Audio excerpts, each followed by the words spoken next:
오늘은 믿음의 반응이라는 제목으로 하나님의 말씀을 전하도록 하겠습니다. 제가 전도 대학을 맡고 있죠. 저에게도 전도 대상자가 있습니다. 요즘엔 그분을 위해서 계속 기도를 하고 있는데 그분이 누구냐면 부산에 계시는 저희 와이프의 이모부님이세요. 또 이모님도 함께 계시는데 예수 그리스도를 믿지 않습니다. 근데 며칠 전에 우연히 제가 유튜브 댓글들을 확인해 봤어요. 그래서 교회에 어떤 댓글들이 달렸는지 봤는데 제 이 설교에 이 댓글이 달렸더라고요. 설교를 들으니까 마음이 편안해집니다. 그래서 누가 썼는지 그분 밥이라도 하나 사드려야겠다. 우리 성도님일 것 같아서 이름을 읽어봤는데 어디서 많이 들어본 이름인 거예요. 그래서 자세히 보니까 그 이모부님이 그 고령의 나이에도 불구하고 글을 남기셨더라고요. 그래서 제 전도 목표 대상자가 이 설교를 듣고 있구나. 그래서 우리가 이 분명히 우리에게도 전도 대상자가 있을 줄 믿습니다. 그분들을 생각하면서 또 기도하는 마음으로 우리가 어떻게 하나님을 믿어야 되는지, 또 믿고 있는 사람으로서, 또 믿지 않는 사람으로서 우리가 하나님을 어떻게 하나님께 반응해야 되는지 살펴보는 귀한 시간 되시기를 우리 주님의 이름으로 간절히 축원합니다.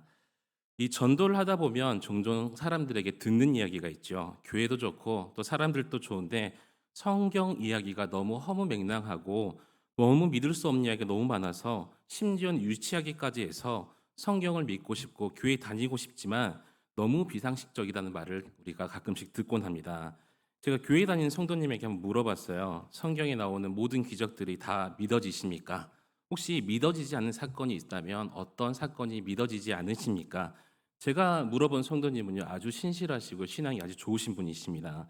그분이 이렇게 말씀을 하시더라고요. 다 믿는데 굳이 고르자면 오병이어 사건이 다른 불신자들에게는 믿겨지지 않는 사건이 아닐까요? 그 성도님은 이 사건을 믿고 계세요. 네, 다른 사람들은 믿지 않을 수가 있는 그 큰 기적의 사건이다라고 말씀을 하셨습니다.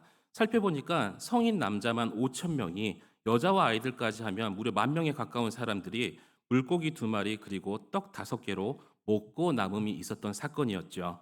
이 먹을 것이 많은 이 시대 속에서 또 마트가 옆에 있다고 해도 1만 명분의 이 식사를 갑자기 준비하는 것은 참 어려운 일이고 이 사건이 실제로 일어났다는 것에 대해서 믿기 힘든 사건이었습니다.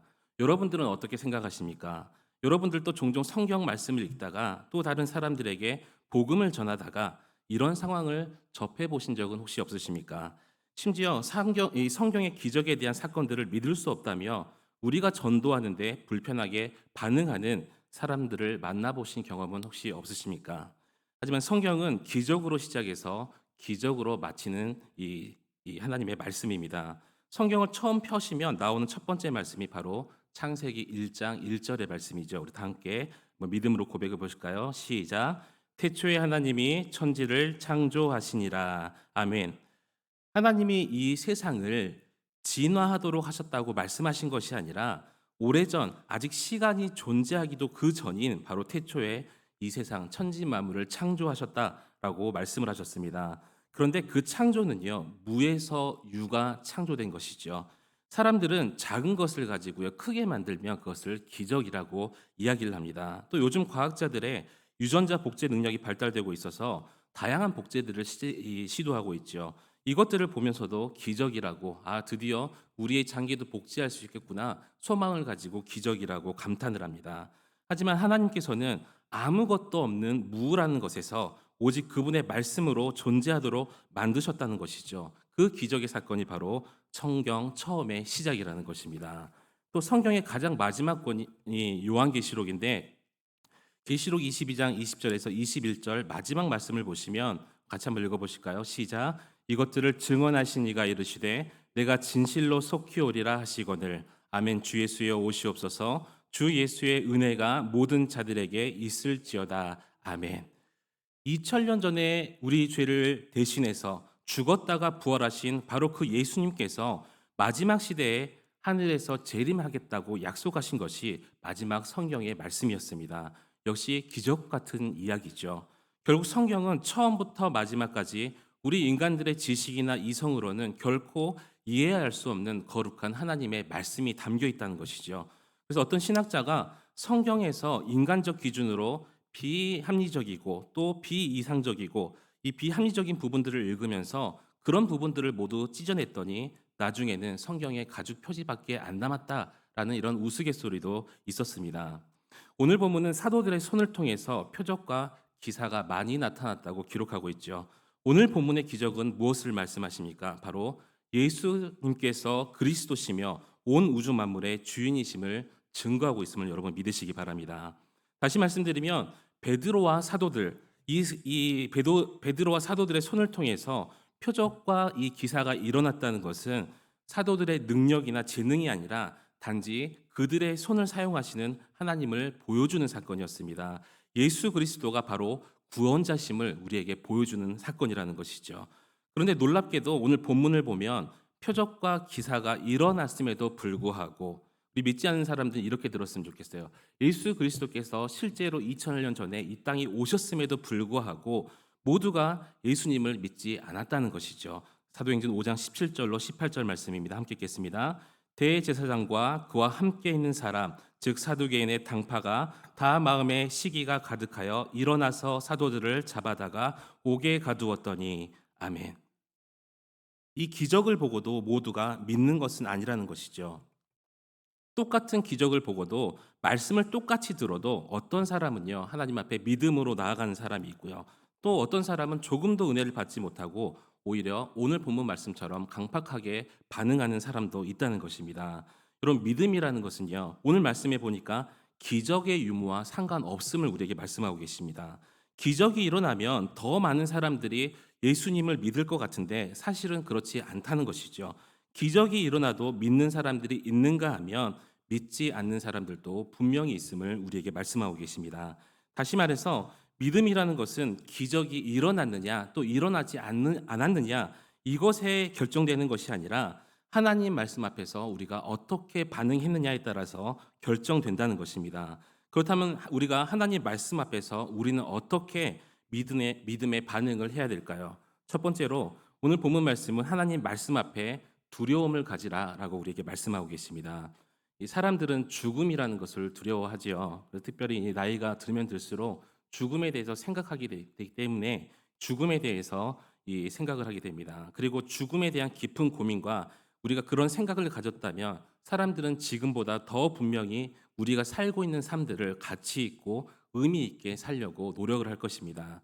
왜냐하면 이 세상은 모두가 잠시 있다가 사라지는 안개와 같은 삶이기 때문이라는 것이죠.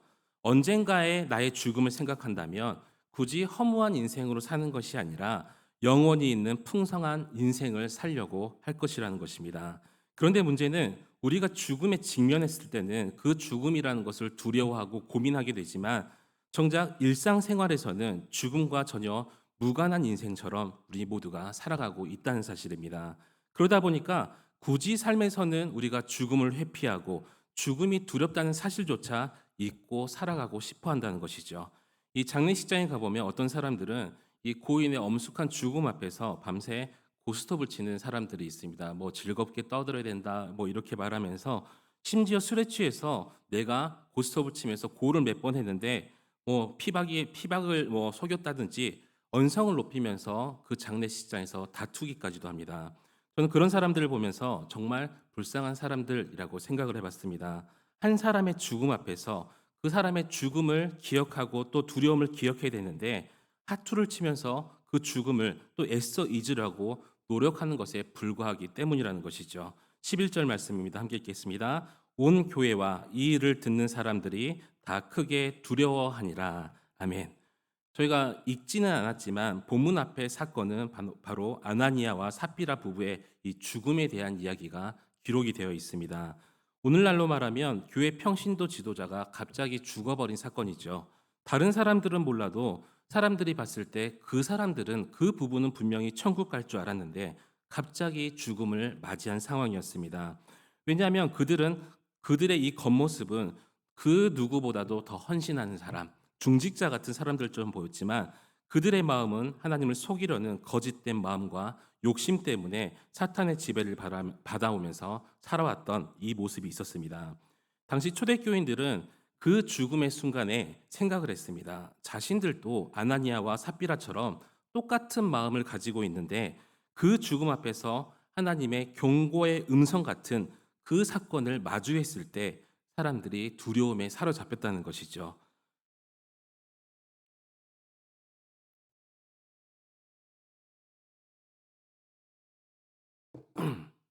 당시 초대교인들은 그 죽음의 순간 생각했습니다. 그 죽음 앞에 하나님의 경고의 음성을 들으면서 이 큰 두려움에 휩싸여 있었었는데, 여러분, 우리에게 막연한 두려움이 찾아올 때 그것을 떨쳐 버려야 되지만 하나님의 말씀에 대한 우리의 자세는 두려움과 경외하는 모습이 분명히 있어야 된다는 것입니다. 하나님의 말씀 앞에서 자신의 모습을 돌아봄으로써 하나님을 두려워하며 경외할 수 있는 축복의 사람이 되시기를 우리 주님의 이름으로 간절히 축원합니다. 두 번째로 오늘 말씀은 주님께 나아가야 된다고 우리에게 말씀하고 계십니다. 올바르게 믿음으로 반응하는 사람들은 바로 주님께 나아가는 인생임을 성경은 말씀하고 있습니다. 이 C.S. 루이스의 기적이라는 책을 보면 어떤 한 사람이 유령을 보게 됩니다. 그리고 그 유령을 보았던 것에 대해서 사람들에게 이야기를 하죠. 그런데 중요한 사실은 그 사람은 유령을 보기 전에도 영혼이나 유령 같은 것을 믿지 않았었습니다. 그런데 이후에 유령을 보았지만 본 이후에도 보았음에도 불구하고 여전히 믿지 않았다는 것이죠. 그 사람을 유령을 보았음에도 불구하고 자신이 잘못 보았겠지 이렇게 말하고 마지막까지 이 유령을 보았던 것에 대해서 부정을 합니다. 이 C.S. 루이스는 이 기적이란 책을 기록하면서 어떤 의미에서 기록을 했냐면 사람들이 본다고 곧 믿는 것이 아니라는 것을 독자들에게 가르쳐 주고 싶어 했었습니다. 본문에 같은 말씀이 나오죠. 아나니아와 삽비라가 하나님의 심판으로 기적처럼 죽었습니다. 또 사도들의 손을 통해서 많은 기적과 표적이 일어났다고 기록되어 있습니다. 그런데 놀랍게도 그 많은 표적들을 보았음에도 불구하고 여전히 믿지 않는 사람들이 있었다는 것이죠. 물론 믿는 사람도 있었지만 성경은 믿지 않는 사람들도 여전히 있었다고 말씀하고 있습니다. 그들은 분명 하나님의 표적들을 보았어요. 그렇지만 주께 나아가지 않았었습니다. 그래서 믿는 자들의 올바른 반응을 본문 14절에서 이렇게 말씀하죠. 함께 읽겠습니다. 믿고 주께로 나오는 자가 더 많으니 남녀의 큰 무리더라. 아멘. 믿지 않았던 사람들과 달리 믿는 사람들은 주께 나아오는 자라고 우리에게 말씀을 하시죠. 여러분, 하나님을 믿고 그 말씀을 믿는다는 의미는 그 말씀을 붙들고 하나님께 나아간다는 뜻을 가지고 있습니다. 예수님께서 구원자이시고 우리의 주님 되신 것을 진짜로 진실로 믿었다면 우리가 주께로 나아가야 된다는 것이죠. 그래서 야고보서 2장 19절 말씀에 내가 하나님은 한 분이신 줄을 믿느냐 잘하는도다 귀신들도 믿고 떠드느니라. 아멘. 즉 귀신들까지도 하나님은 한 분이시고 살아계심을 믿고 또 두려움에 떤다고 말씀하고 있습니다. 하지만 이 사탄과 믿는 자의 특징이 뭐냐면 다른 점이 뭐냐면 귀신들은 절대로 감히 예수 그리스도 앞에 나아가지 않는다는 것이죠. 또 예수님을 주님으로 인정하지도 않습니다. 그렇기 때문에 중요한 것은 하나님께서 살아계심을 믿고 두려워하는 것이 아니라 거기에 그친다면 우리가 구원이 없겠죠. 여러분, 오늘 이 말씀을 듣고 우리는 결단해야 될 줄 믿습니다. 정말 하나님을 믿는다고 말하면서 정말 예수가 우리의 그리스도시며 살아계신 하나님으로 믿고 나아가고 있는지 우리의 신앙생활들을 점검하고 살펴봐야 된다는 것입니다. 그래서 우리는 믿음의 올바른 반응을 해야 됩니다. 오직 주 예수께로 나아가야 된다는 것이죠. 그 자리에 머물러 있고 그 말씀이 믿어지지 아니하고 그렇게 되면 안 된다는 것입니다. 우리가 말씀을 들었을 때 그 말씀을 붙잡고 믿음으로 우리 주님께 나아갈 수 있는 저와 여러분 되시기를 우리 주님의 이름으로 간절히 축원합니다. 사람들은 생각을 해요. 내가 나이가 많고 또 육신이 병약해서 또 가난해서 나중에 부자가 되면 건강해지면 다시 회복되면 주님께 헌신하겠다는 것은 지금은 그렇게 믿지 않겠다라는 다짐인 것입니다. 왜냐하면 오늘 본문 15절 말씀에 육신이 불편한 사람조차도 주님께 나오는 결단의 모습을 볼 수가 있기 때문입니다. 우리 15절 말씀 같이 한번 읽도록 하겠습니다. 시작. 심지어 병든 사람을 메고 거리에 나가 침대와 요유에 누이고 베드로가 지날 때에 혹 그의 그림자라도 누구에게 덮일까 바라고. 아멘. 오늘 말씀에 주님께로 나아갈 수 있는 자는 두려움에만 머물러 있는 자가 아니었습니다. 오히려 자신의 죽음을 극복할 수 없는 그런 연약한 인생임을 고백하면서 주님께 나아가는 자였다는 것이죠. 주님께 날마다 결단하면서 우리가 어떤 모습일지라도 주님께 나아갈 수 있는 저와 여러분 되시기를 우리 주님의 이름으로 간절히 축복합니다. 마지막 세 번째입니다. 성도들의 모임을 사모하라라고 우리에게 말씀하고 있습니다. 참된 믿음을 가진 사람들은 날마다 이 땅의 삶을 겸허하게 돌아보면서 또 주께로 나아가는 사람입니다. 더불어서 성도들의 모임을 사모하는 사람들입니다. 심지어 어떤 대가를 치를지라도 그 모임에 나아가야겠다. 예배의 자리에 나아가야겠다. 그런 열망을 가지게 됩니다. 12절부터 13절 말씀 함께 읽도록 하겠습니다. 사도들의 손을 통하여 민간의 표적과 기사가 많이 일어나매 믿는 사람이 다 마음을 같이하여 솔로몬의 행각에 보이고 그 나머지는 감히 그들과 상종하는 사람이 없었으나 백성이 칭송하더라. 아멘. 이 믿는 사람과 믿지 않는 사람들을 어떻게 구별하냐면 믿는 사람들은 다 마음을 같이하여 모이게 힘쓴다고 이 성경을 말씀하고 있습니다. 그리고 믿지 않는 사람들은 믿는 사람들과 상종하지 않는다라고 말씀을 하고 계시죠. 즉 믿는 자들과 불신자는 함께 모이지 않는다고 우리에게 말씀하고 계십니다. 오늘 이 본문에 이 성경을 보면 믿는 사람들이 얼마나 적극적으로 참여했는지 쉽게 알 수가 있습니다. 이 본문에 상종하다라는 단어를 원문으로 보면 접착제에 붙이다 또 함께 접합시키다라는 헬라어의 원어의 뜻을 가지고 있습니다. 다시 말해서 풀에 붙인 것처럼 본드에 붙인 것처럼 아주 친밀한 인격적인 관계를 형성한다는 것을 우리에게 말씀하고 있는데 바로 주님께 나아가 주님을 영접하는 사람들은 성도들의 모임에 적극적으로 동참하는 사람들이라 이렇게 우리에게 말씀하고 있습니다. 하지만 나머지는 달랐다고 오늘 본문을 말씀하고 계시죠. 그들은 오히려 믿는 사람들과 상종하지 않았습니다. 여기 본문의 나머지라고 불리는 사람들에 대해서 몇 가지로 우리가 해석을 해볼 수가 있는데 그 중에 한 가지는 예루살렘 교회 안에 있었던 이미 들어와 있던 거짓 신자들이었습니다. 성도가 아닌 종교인이라는 것이죠.